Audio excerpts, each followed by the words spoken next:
Waalaikumsalam warahmatullahi wabarakatuh. Hello, we are from Group 10 and today we will presentation about Sustainable Development Goals 10 and the title is Reduce Inequalities. Perkenalkan, nama saya Fadila Azhar dari absen 10. Perkenalkan, nama saya Alfred Perdana dari absen 3. Di sini kita akan mempresentasikan mengenai 3 hal, yaitu definition, menjelaskan mengenai definisi, spesifik area, menjelaskan tentang konten-konten yang berkaitan dengan reduce inequalities, dan yang terakhir yaitu kontekstuality atau kontekstualnya dengan kehidupan di Indonesia. Materi pertama mengenai definisi akan dijelaskan oleh Al-Fajri.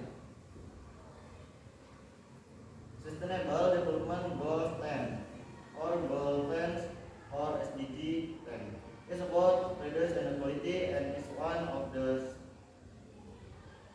17 Sustainable Development Goals established by the United Nations in 2015.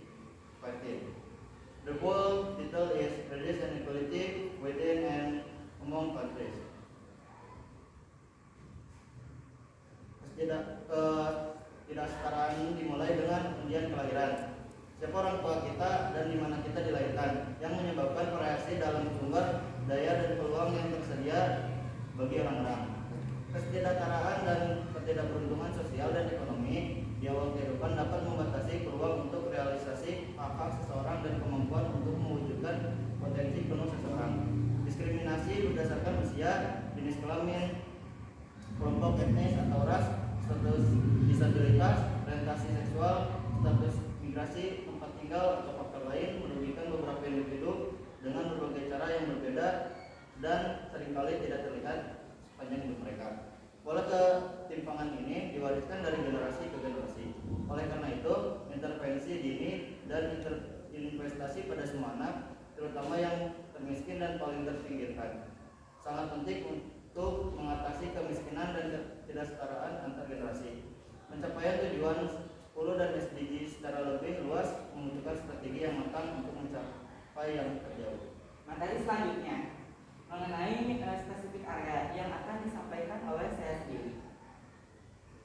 Nah, di sini sebetulnya tidak ada spesifik area atau konten area yang begitu jelas sejauh data yang kami cari. Namun setelah diteliti ada 2 hal penting atau 2 garis besar konten area tentang SDGs ke-10 ini, yaitu about economic life and about social life, atau tentang kehidupan ekonomi dan tentang kehidupan sosial. Selanjutnya, reducing inequalities and ensuring no one is left behind are integral to achieving the Sustainable Development Goals. Inequality within and among countries is a persistent cause for concern. The effect of the COVID-19 pandemic appear to be resulting any positive trends and of narrowing income inequality. The pandemic has also intensified structural and systemic discrimination. Emerging markets and developing economies are experiencing slow recoveries, widening disparities in income between countries. The number of refugees and migrant deaths worldwide reached the highest absolute number on record in 2021. Jika dilihat dari kasus-kasus yang menjadi fokus perhatian pada SDGs ke-10 ini, yang mana pembajakan mengamati tentang kasus-kasus mengenai masalah ketimpangan, kesenjangan, atau diskriminasi bidang ekonomi, sosial, politik yang ada di dunia. Contohnya saja pada beberapa tujuan dari 10 tujuan SDGs tentang reduce inequalities ini. Lanjut. Nah, ini adalah beberapa atau sebagian daripada tujuan SDGs ke-10 ini, yaitu nomor 1 kita lihat pada poin pertama, untuk 2030 secara progresif mencapai dan mempertahankan pertumbuhan pendapatan dari 40% populasi terbawah pada tingkat yang lebih tinggi daripada rata-rata nasional. Kemudian memfasilitasi migrasi dan mobilitas orang yang tertib, aman, teratur, dan bertanggung jawab termasuk melalui pelaksanaan kebijakan migrasi yang terencana dan terkelola dengan baik. Nah, yang saya sebutkan tadi adalah di slide selanjutnya dari poin 10.7 sampai 10.10. Bisa dilanjut. Nah, yang paling atas adalah yang tadi saya sebutkan, dan yang terakhir yang akan kami contohkan yaitu pada poin 10.8. Implement the principle of special and differential treatment for developing countries, in particular with developed countries, in accordance with World Trade Organization agreements. Nah, selanjutnya di sini kita menyediakan beberapa fakta dan data mengenai ketimpangan atau kesenjangan yang ada di dunia. Contohnya, roughly 1 in 5 people have experienced discrimination on at least one of the grounds prohibited under international human rights law, such as ethnicity, age, sex, disability, religion, and sexual orientation. In some countries, women are more than twice as likely as men to experience discrimination on the grounds of sex.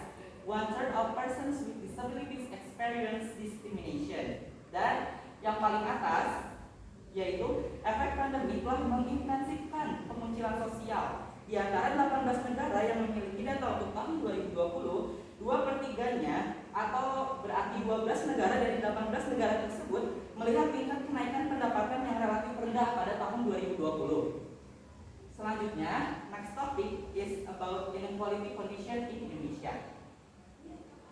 Bagaimana kondisi kontekstual tentang reduced inequality atau ketimpangan sosial yang ada di Indonesia. Yang pertama, Indonesia has one of the fastest rising rates of inequality in the East Asia region, with a Gini coefficient that has risen from 0,32 pada tahun 1969 hingga 0,41 di tahun 2012.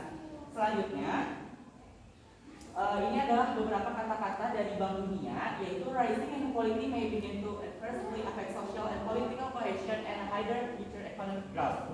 Lanjut, reducing inequality requires a holistic strategy that consists of providing equal access to service, enhancing the productivity of the poor, and improving social protection programs that would help shield the poor from economic shocks. Selanjutnya, bagaimana dengan keadaan di lapangan sebenarnya di Indonesia? Ternyata pemerintah telah atau pernah sampai saat ini melakukan berbagai upaya di wilayah Indonesia, di beberapa wilayah Indonesia memang punya potensi untuk terjadinya ketimpangan sosial. Seperti pada beberapa kondisi yang kita ambil di sini, di slide ini itu kita ambil dari website yang memang disediakan oleh IPB University, yaitu salah satu universitas yang terkenal di Indonesia.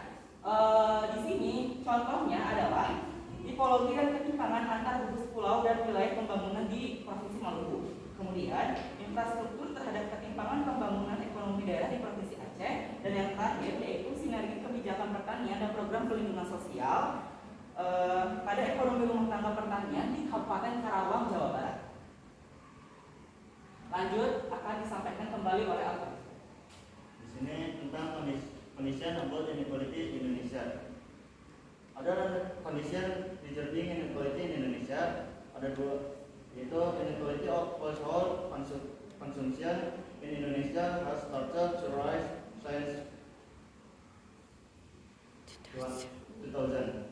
Between 1999 and 2012, the official poverty rate has hovered from 24% to 12%. However, the Gini coefficient, a measure of inequality in national consumption, rose from 0.32 in 1999 to 0.41 in 2012. The relatively low consumption growth of the poorest 40% of the population and the resulting inequality will start to have an impact on social and political cohesion. Lantas bagaimana solusinya? Karena topik pada diskusi diskusi kali ini rata-rata berbincang tentang ekonomi, maka kita akan meninjau solusinya dari kacamata ekonomi. Bank Dunia salah satunya. Mereka telah melakukan beberapa upaya. Contohnya, Bank Dunia terus bekerja sama dengan pemerintah Indonesia dalam menganalisis tren dan konsekuensi ketidaksetaraan. Bank Dunia saat ini sedang mengerjakan laporan utama tentang ketidaksetaraan yang diharapkan akan selesai pada akhir tahun 2014. Bank Dunia juga memberikan dukungan kebijakan berbasis bukti dan contoh keberhasilan dalam mengurangi ketimpangan dari negara lain. Penelitian Bank Dunia di negara-negara Amerika Selatan menunjukkan bahwa basis ekonomi makro yang kuat perlu dilengkapi dengan kebijakan, program, dan pengeluaran pemerintah.